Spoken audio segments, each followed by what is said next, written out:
Well, it's funny you notice that, too, because that was a short set, probably, 10 minutes, 5 minutes, something like that? 5-minute set, yeah. Yeah, but it becomes much more significant when you're doing a 45-minute show. Like we talked, the leap from opener to middle, then middle to headliner, I think is the biggest leap. Right. Because I mentioned, like, I could go on for 30 minutes and just crush for 30 minutes. And the crowd's, that's a money spot. The crowds, they're ready to go. You got them all jacked up. I was real high energy. Right. But then when you go to headline, you can't do that for 45 minutes. You can't. Right. A human being's natural state is to kind of they got to have a breath.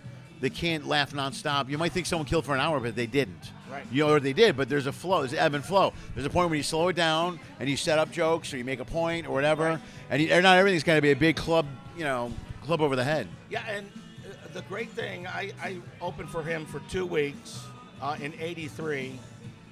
So it was a total of 20 shows. And, you could almost make a graph of what he was going to do, Right. where his laughter was going to be. Right. And just before the end, he would come down, purposely Yeah. come down, tell some slow jokes, Yeah. and then shebang. Yeah. Just brought it. Just crush it. Yeah. Yeah. Yeah, have a monster closer. Right. Yeah, like I always say in here a lot, it's always about I try to open strong and close strong. Mm-hmm. And then right before like I mentioned coming here, about 20 minutes in, I'll do something newer or something with a different point of view or slow down, more wordy jokes. Right. And then go into something that's a tight close.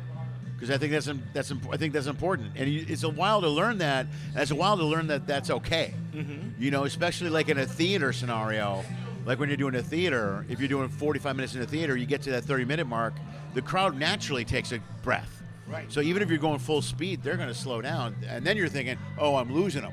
Right. Yeah. But you're not. You got to slow down with them and kind of ride the pace, and then bring them back with you to close out strong. But you have to do it. That's just the way a crowd watches the show.